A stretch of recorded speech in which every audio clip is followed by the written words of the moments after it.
I just love talking to you, Andrew, because you are a mind of information. You're going to be speaking at our dog behavior conference, which everybody needs to register April the 1st to the 3rd, our virtual conference, dogbehaviorconference.com. It is the best event. Andrew's going to be speaking on it. He's going to, the title of his talk is Understanding the Emotional Experience, a journey into the emotional truth of dogs. We're going to be talking a little bit about that now. Andrew's a certified animal behaviorist and owner of Train Positive, and has, Beyond the Operant, which is YouTube, which is on YouTube, and I advise people to go and watch it. I think it's brilliant. You have quite a few episodes on there, but you're going to be able to talk more about that. I always love talking to you because sometimes when, I'm like in my world and I'm writing and I'm doing things, I feel cut off from the rest of the training world. And when I speak to you, I don't feel so, not alone, but you know what I mean? I feel like, yes, people get it. People like Andrew Hale get it. And we've been on quite a journey ourselves, haven't we? Because it's been a few years and we've been involved in quite a few projects behind the scenes, and of course the charter here in the UK and that kind of thing. And personally, for me, I just kind of bumble along doing my thing. But you gave me that wonderful opportunity last year, so it's kind of like Andy Hale the sequel this year, right? So you gave me the chance last year, and I remember you and Van really supporting me through that process because it was a big deal for me, right? But look at what's happened since. This notion of thinking beyond the operant. So that just means, thinking beyond the normal kind of regime of training, looking at the kind of arbitrary changing of behavior, but thinking about more. That was very much the first time really it had been brought up in a conference style environment. And the knock-on effect, I set up my dog centered care group on the back of that, which has got about 5,000 members now. We need you in there, Victoria. We were going to do that before Christmas, but we missed out there, but we must get you in there in the group. So I've had a chance to speak to these wonderful people around the world with multiple disciplines. So people that are specialists in trauma and looking at non-verbal communication and all these kind of things, to bring these core components, because if we're going to think about truly being available to the emotional truth of another, in this case another species, we need a lot of input on that.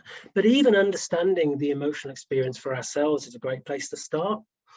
So I'm really excited. So last year I was kind of like the little boy with his water wings on, and just in the kind of shallow end, having a bit of a splash around, see how it felt.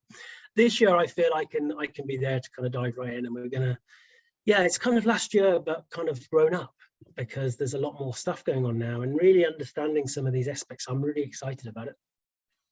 So thank you guys for the opportunity. It's great. Well, you're very welcome, and it was extremely well received last year, and so I'm very excited about this year, where you're going to expand upon it. But and there are some people as well that might feel like, well, what beyond the operant, what does that mean? And for those of people who know what it means, like, well, are you saying that we can't now train our dogs to sit, stay, and come when called? Are you saying that that's wrong? Are you saying that this positive reinforcement, this relationship, when you ask a dog to do something, the dog does something for you, can we not do that anymore? Is it just, are we all going to become snowflakes now? Is that so I want you to put any, not just the dissenting voices, because there really aren't many at all, if at all, but to sort of kind of put it all into a perspective and talk a little bit about what is it do you mean when you say beyond the operant, talking about a dog's emotional experience? So I think for me, I think parts of our training community have felt that the move to positive reinforcement was somehow the end of that journey. And others are saying, well, actually, it's the foundation for us to look at more. We've had to fight hard these battles to move people away from seeing a dog that has to be subjected to quite harsh aversive handling in order to get them to do stuff. And we've fought that battle to say, actually, we can get them to do stuff nicer. We don't have to do that. That's the moving on. Now it's time to move forwards. And this is why it's called beyond the operant, not instead of. And this is one of the criticisms that I get a lot. And there are some dissenting voices out there. And oh, that's the guy who says we shouldn't train. That's the guy who says this. Actually, I don't say that. The reality is, it's recognizing that amazing power we have through operant training and starting to think about the behaviors we're supporting and whether they have internal value to the dog. So I talk a lot in terms of regulation, so as in helping a dog to be able to self-regulate. And this is the friction always. We're going to talk about this in the conference, in my conference speech in more detail, but there's always a friction between structured education and experiment, so structured learning and experimental learning. We've got very good at the structured learning side of stuff, but we've now got to start thinking about, as I say, whether those behaviors have internal value to the dog and what it is that they need to learn from the environment, from us, in order to help them to better self-regulate moving forwards. So for me, do I use positive reinforcement? Of course I do. It is the only thing to use. I use the term relief a lot. I introduced that last year, this notion of relief. But if I'm going to reinforce anything now, I want to try and learn from the dog first, so that I can reinforce behaviors that have innate value to them. And I'm not just getting them to do stuff because I can. One final thing on that, some of these behaviors that we ask dogs to do might not have internal value. Some of them are because we need them to be safe and navigate the world around us. Great. As long as we're honest about that, that's the reason. And some of the stuff we do, Victoria, is because we want them to, right? Not necessarily because they choose to. And that's okay as well, as long as we're just being honest about it, which is like, you know, I kind of want my dog to do this thing because I enjoy it.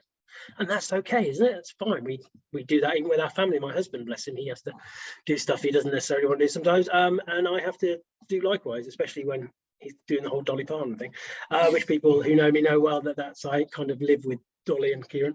So this is the point. So this is about looking about what more is. Now, I talk in terms of the emotional experience, because for me, I think this is how we need to frame it. The thing about the emotional experience, two things. One is we all have one. You have one, I have one, the dog has one. Secondly, they are all unique to us as the individual. Now, Candace Pert, who's an amazing neuroscientist who wrote The Molecules of Emotion. It's a great book. I'm going to be referencing her in my talk. So she's a scientist, and she says, look, you know, science doesn't like what it can't measure. And dog science has gone a bit that way as well. And the things that we can't measure are non-things from that point of view. But as Candace says, and what I believe with my whole heart, those non-things for the individual are actually everything, because that's what makes us us. So in the olden days, and maybe even still now, there has been this notion that because we don't know what a dog thinks and feels, we shouldn't, because we can't measure that, we're going to look at behavioral output purely. Does it go up? Does it go down? But I don't even know, and I wouldn't dream to presume that I know about your emotional experience, Victoria. And should I just discard that, or should I find ways of trying to work out your emotional truth and being available to it? The same for the dog, and that's what this conversation's about. And this is what it's all about. So it's not about thinking, and as some people, you know, I'm going to be running these little workshops soon, and a lot of people coming on them are people are like, I kind of get this, but it's a bit scary. You know, because you know, I've kind of invested in a very operant toolkit, or you know, that kind of learning theory is big very much there. What does this mean for me? And especially from my point of view, there's no expectation on anybody to jump into the dark here. It's a case of just listening to some of these points and thinking, right, behavior is a bit more nuanced, especially for the individual. And that's why I love the term relief. You know, what I'm doing now for this dog, am I offering them relief here? And this, I think, is our biggest weapon against aversive training, because I call it the operant merry-go-round, which is where we can just get into a discussion about what the best way is to do that arbitrary changing of behavior, and that everybody argues about it. When we did our unpacking the shock collar podcast, the reason that resonated is because when you look at the emotional experience, when we look at the need for relief, when we look at the communicative element of behavior, both as a communication of self and a communication of need, how can an aversive ever be suitable? It can if we have a task-orientated view, and that's the old landscape, which is the task is dog stop barking, dog stop pulling. And then we all argue about do it this way, do it that way. When we shift to a care orientated approach, which is why is the dog pulling? Why is the dog barking? What relief can we give this dog?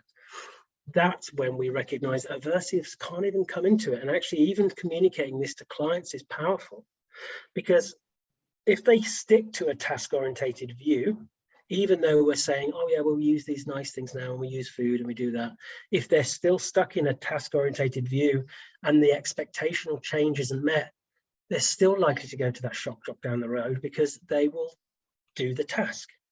So that's it. So a bit of an awful, but I think that explains all this stuff, really. And it's exciting because I feel we've almost walked into a cul-de-sac historically a little bit with training.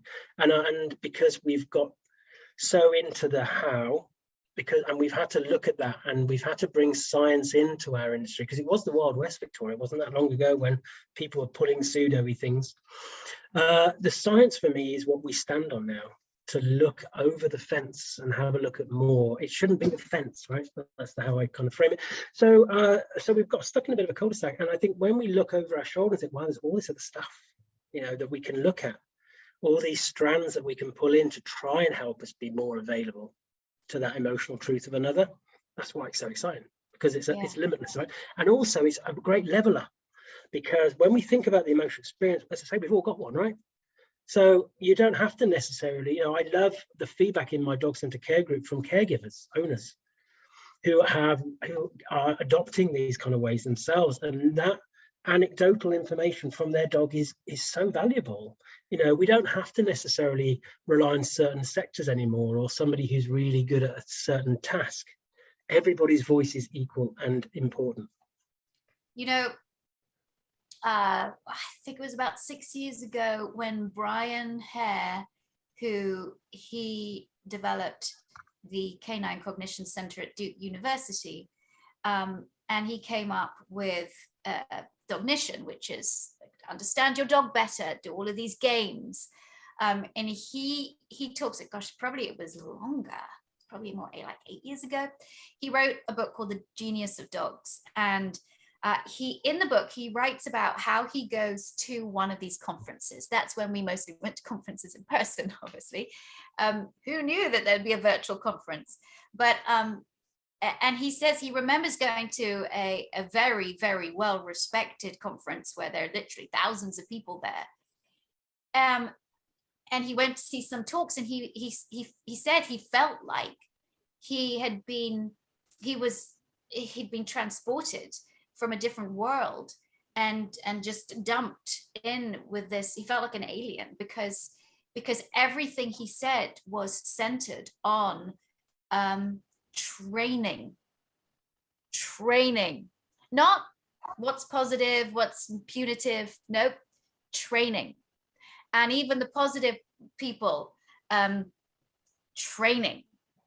And he's like, is anybody talking about the emotional life of a dog? Is anybody, like, what's happening? And that's what got me started on the journey, was hearing him talk, working on Dognition with him, then reading this wonderful book with his wife, Vanessa Woods, that he wrote, and then introducing me to Adam Miklosi from the Family Dog Project in Hungary, and Alexandra Horowitz, who's also going to be speaking at the conference here, from Columbia University, as she was at the time. And it, and it was almost like, we know we want the dogs to play, we want them to be happy, but I'm teaching, and we're really focused on, like, okay, now you're going to get your dog to do this, you're going to get your dog to do that, and your dog is going to be happy doing it. And the light bulb went off, and it was like, there's a reason why it seemed like the behaviorists didn't trust the cognitive scientists, and the cognitive scientists thought the behaviorists were like, whoop. And there was a clash. And now where it's being weaved in, because it needs to. It is done. I think part of the challenge has been like I referenced a moment ago, the stuff that's hard to measure. When you think about the emotional experience, because it's so unique to the individual, we try to talk a lot about dogs, don't we? Dogs do this and dogs do that, but part of this is thinking, well, who are the dogs? Because it's like when politicians talk about the people, who are the people? And so we're breaking this down to that individual dog in front of us, that individual dog who is unique genetically, their life experiences, the environment they've begun, their learning history, all that stuff goes into that moment, all the coping strategies they've created themselves, all these things. So it's hard to extrapolate that, especially from a kind of a bigger picture side of things. So that's why I think we haven't kind of gone there. And so I had somebody message me. I gave a talk for an Australian training group, and I got a lovely message afterwards saying, it's so great to hear you go into the realms a little bit of the subjective and the abstract, because we haven't wanted to go there. But that's when you think about the emotional experience for the individual, it's the most subjective of things.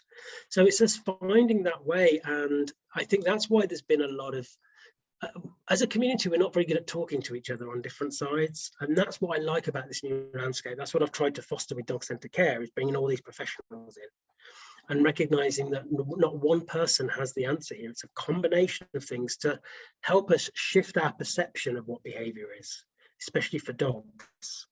And to shift that move away from a task-orientated approach to more of a care-orientated approach, and looking at the individual and finding ways to do that. And of course, this is what's been so great with what you do at VSA for a long time, of course, because it's recognized the importance of having a toolkit and recognizing how important it is to be competent with how you use a wide variety of approaches, but with the dog at the center of it. And I think that's what's really important, of course, with what you do there. But yeah, so I think these are interesting times, and I think more people are talking together, and there's still a bit of friction, but that's what comes with change, right? But you know what, I think when you are challenging people's beliefs, or you're saying, look guys, there's more out there, then there people, change is hard. Change is not meant to be easy. Change can be difficult. But at least be open to it. And sort of the results speak for themselves. I mean, and permit me if I may talk about It's Me or the Dog. And we were talking about it before we went live, in that, you know, you watch the new series on the Really channel of my new updated It's Me or the Dog, that and the next 10 episodes starts in March again, so you'll be able to see more. But the difference between the last show that went out, I think, was 2013, or the last show we filmed was 2013, and then now we're filming new shows again in 2021. And I've grown. I've do a lot of things differently. I do some of the stuff still the same, but you know, there's a growth there. I'm open to it, and I think if this whole industry has taught me, is that even if you don't, no one's going to have exactly the same beliefs as everybody else, but be open. Be open to change, be open to experience. Don't just close yourself off. Don't get defensive and close yourself off. Open your mind. And I think what you're doing is exceptional, because you are bringing people in from everywhere, regardless of how they think, regardless of how they train. Are they punitive trainers? So that you're bringing everybody in and say, okay, we're gonna really focus on the emotional side. I think that's important, and it's a case of recognizing or inviting people to, yes, be challenged but not be threatened. I think that's the point. And to, when we bring things back to the emotional experience again, our own emotional truth. When any education I do, I definitely don't picture myself as some kind of guru or anything. It is a case of people thinking, like, that bit, I get that bit, and what would that mean for me and how I practice? and what feels right for me, and what adds to that narrative, because our narrative changes all the time. Part of my talk for this year will be looking at the psychology of judgments and expectations and all these kind of things, and where that worldview comes from, and why that quick thinking brain gives those instant judgments, and why it's hard to be available to the emotional truth of another, because it's difficult to be. And when we think about what you've done with the TV show, I think, you know, we've talked off air quite a few times about various things, and I know the work that goes on for you, and it's hard to put yourself out there when you are being kind of catalogued really with everything you put out. And I messaged you on the day of the first, when it first came out in the UK, to say, yeah, that was really great, because a lot of people don't understand the pressures that go on editorially on these things. And you have to make a TV show, right? And let's face it, you know, the stuff we do, if I had a TV crew following me, it'd be pretty boring, to be honest. And that's the point. Good change is a bit boring. But I think what was ace about the new series is how you interwove more about the dog and the importance of recognizing things from a dog communication point of view. And that's pretty new for TV, right? We've got to recognize TV is still quite a way behind on stuff. They still want that kind of drama. They want all the editorial stuff, and that's important, because otherwise people won't turn in. But I think it's amazing what you've done with this new series, and all credit to you for that. And also just to keep putting your head out there, because it's hard. Because I'm glad nobody was filming me 10 years ago, Victoria, to be honest. And that's the point. Most of us, we can just kind of have that growth personally, not publicly. So I think it's important to reference that sometimes, because it's hard. Yeah. Well, I do, you know, because there is still so much, I think, you referencing what you just said, there is still so much out there that shows a more traditional style, an older style of training. And it's, I think that's why I was excited for It's Me or the Dog to come back, because it was a chance to, again, be the antidote to all of that, sort of that old style misinformation, more putting the focus on more punishment, and not really even, it's not caring, but because I think they care, but it's just not truly taking the dog's emotional experience into account, or from the dog's point of view, what this might be like. And I think that's why we do the conferences, because everybody needs. I don't care whether you are the most seasoned behaviorist in the world. You need to continue with your education, because there are great minds out there finding out great things. The science is moving ahead at a rate that we've never seen before. Cognition. Who really would have been thinking about cognition 15 years ago? It wasn't kind of a word that now it's a word we use. And I have to say, I've stolen your word relief. And I told you I was going to steal it, because I think it is one of the most important words we can now use in our dog teaching training lexicon. And I think the other word that is my buzzword, which is safety. Yeah. And I think relief now needs to be in the forefront of everybody's minds. I hope you don't mind that I stole it. But well, luckily, I told you I was going I didn't invent the word, luckily, so we're okay. I know you didn't. So you're okay. But no, I think this is the thing. I think all of this stuff, I see it as kind of open source, really. We just have to start thinking about things differently. And this shift away from task oriented, we're going to talk about this a lot in my talk, right? Because it's important.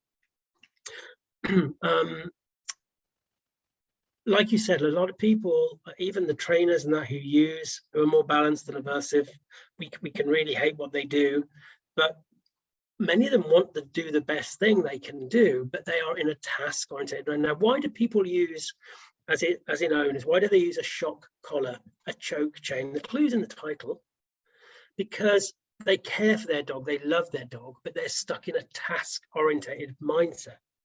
And so for them, it's just trying to get the task done. What I love going back to the TV work is the emotional experience, and we're going to talk about this in my talk as well, about connecting through the emotional experience, because the caregiver will have one too. Caregiver will have an emotional experience, and you referenced that a lot. There's a lot of finding middle ground in this series, which I really like, which is like, okay, do you know what, that's kind of not working for the dog, but I can understand why you can't do that. So we've got to find that middle ground. When we connect through the emotional experience, and it becomes very powerful. So people have heard me share this because it happened to me recently, and it really made me think, yeah, this is really way we need to be working. I worked with a gentleman who used to have quite a traditional view, very task oriented. Loved his dog. You couldn't find a man who loved his dog more. But when I met him, when his dog used to bark at other dogs, he'd hit him with the end of the lead. He'd hit him, right? That was his approach. We started working in this kind of care-orientated view. I always listen to the caregiver's emotional experience first, because they've got a lot to share. And then we can connect through to the dog. And we now have a joint vocabulary now. We have a language that we can use with the dog. He said to me, Victoria, I didn't have to say anything to him. He said, Andrew, I realize now why I was hitting my dog with the lead. It wasn't because I was punishing him. It was because I was angry and embarrassed. Brilliant. And one thing we've got to recognize as professionals is this notion of reinforcement and punishment. Who thinks like that? Nobody flipping thinks like that. So if I'm a bit upset and my husband comes and gives me a cuddle, I don't think, well, that was reinforcing. I think I was heard. I feel safety. I felt relief, because we feel stuff. Now, the fact that we know that behaviors are kind of reinforced or repeat, but I would say we have to start asking more about the why now and the reality of things. And that's what this discussion is about, really, I think. But yeah, so when he said that to me, I thought, wow, that was quite a point in his own journey about his own emotional experience, about why he acted that way. And you know what? That really makes me think of my time when I was filming and working alongside the police, and watching them interact with their dogs, some more punitive than others, and some really, almost treated their dogs like babies. But it really crossed the gamut from those cops to the cops that literally this dog is a tool and you're gonna shock the shit out of it, and which was really tough to see it. But I understood, because I sat down with one of the kind of, I would say, the stars of Guardians of the Night, which is the show that eventually we filmed, that came out, and he said, we are under so much pressure. If this dog does not recall, if this dog is chasing a perp and the person turns around and puts their hands up, I have to be able to recall my dog, because the person's just given up. So my dog cannot go and apprehend that person. My recall doesn't just have to be good. My recall has to be 100%. Otherwise, that's a liability. Otherwise, my dog could be put down. Otherwise, and so for the first time, I'm not talking about sport trainers, I'm not talking about anything, but for the first time, I understood from their point of view about why these very green handlers, some of them, as well as the experienced ones, were under so much pressure. Because this is a life and death scenario. This is a liability scenario. And so they relied on their tools, which were shock collars and choke and prong collars. I understood it. It's changing, which is great. And of course, we've seen such a massive change in the UK with the way police dogs are being trained. Huge change. Yeah. But I understood it. And you know me, Andrew. I mean, when I first came out, I was rah, flying that flag. Screw all you old traditional trainers. You all suck. You're all bad. And now I'm like, I really want you to learn and explore. And some of you still suck and some of you are still bad. But the people that you're working with, they're not. They just don't know any different. So, and I love what you say. Don't threaten. Don't be defensive. use a different language. Show And them. this is something, one of the most powerful emails I got on the back of the conference last year was from a balance trainer in the US who had been feeling different about how they were training, found the positive side in that local community not forthcoming because they'd already made it difficult. And they heard my talk about introducing concepts around the emotional experience. And it was a language they could get, because remember, we all have one. This is the point. And I think we're not doing ourselves a good service with the traditional opera merry-go-round stuff, because if we're just looking at that output, how do you stop behavior, then all bets are off, right? When we start thinking about things more, the more we can educate caregivers and professionals about that emotional experience, the need for relief, the way that we have behavior as an expression of self and an expression of need, it changes everything. And I think that's where we have to move forwards and invite people along. And this thing about the friction between task and care is really important, because, by the way, if you have a task-oriented approach, it doesn't mean you don't care. But if the task is the task, that's the most important thing, then it's challenging. And we have to have bigger discussions. I've got a gun dog trainer coming to Dog Centre Care in a few weeks' time. So that's a task, right? She's a force free gun dog trainer. She's also a woman, which in a quite male dominated space here in the UK. Yeah. And she has got a task oriented approach that is underpinned by the care orientation side of it. So she's checking in with that dog. What dog's turned up today? Can you do the task today? What is it about that bit of the task that I can change to help you? Rather than the huge expectations of, no, the dog must come and the dog must do that. And it's just having different conversations and not putting anything in concrete. It's just saying, right, let's just have that conversation. And sometimes the task overrides anything else. And the pressures those people you're talking about, they are huge, because there is so much fallout potentially, and it's good to cling on to a tool that seems to offer things. But yourself, and I can't remember if it was on one of the Guardians or whether it was, I remember reading, actually something I read, I think, about even those tools can fail. There is no 100% nothing in this world. Yeah, and in fact, when you think about the state of that dog in that highly elevated state because of the shock, if that shock does fail, as in fail to do the stop, what dog are we unleashing then? Well, unfortunately, we have seen it a lot here, not with the guys that I was filming with, but here in America, we've seen a lot of horrific things that have come out of dogs that will not release from the bite. And they've got shock collars, and there's somebody filming it, some member of the public filming it. And they're the officers are trying to get the dog off the bite, and shocking, and the dog's not coming off the bite. And this isn't just a one isolated incident. This happens all the time. And so, I mean, there has to be a whole rethink there with way police dogs are trained here in the United States. But I definitely think that this isn't just, as you say, you're working with the gun dog trainers.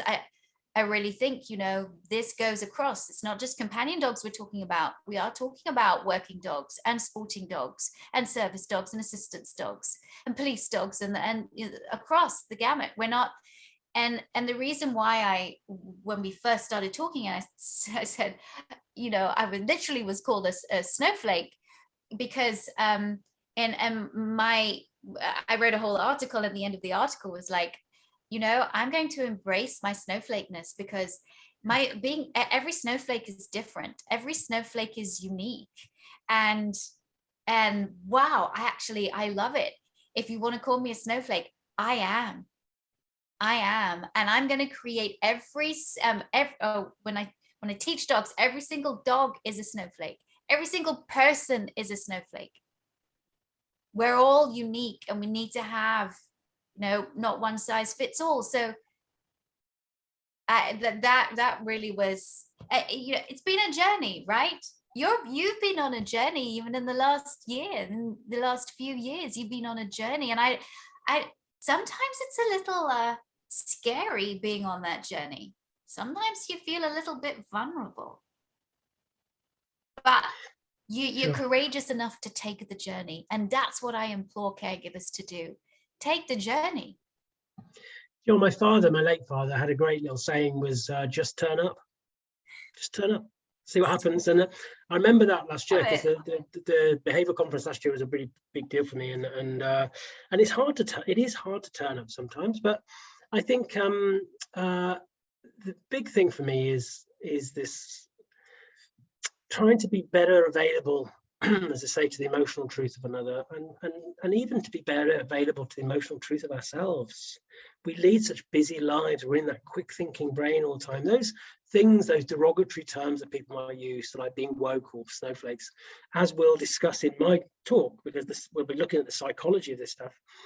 That's just somebody who's flinging out a quick judgment thing. They have their, and I saw a really powerful documentary a little while ago where you had somebody who was very anti-immigration, very much, and you had an asylum seeker in the same room, and by the end they were both crying, and they were both crying because the lady heard the story of this guy who actually had been in the foster-based system, the adoption-based system in the UK, and he'd never had a relationship with his parents. And then he was crying for her because she lost her son, part of that journey. They connected through their emotional experience. They connected through their humanity basically. Our brain likes to think about them and us, and sadly our systems, especially our political systems, like to work on that, them and us, a little bit.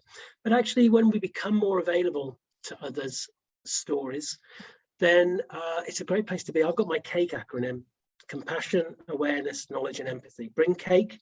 It's a good place to start. And being available to the emotional truth of another doesn't mean being responsible for it. Very important for us trainers.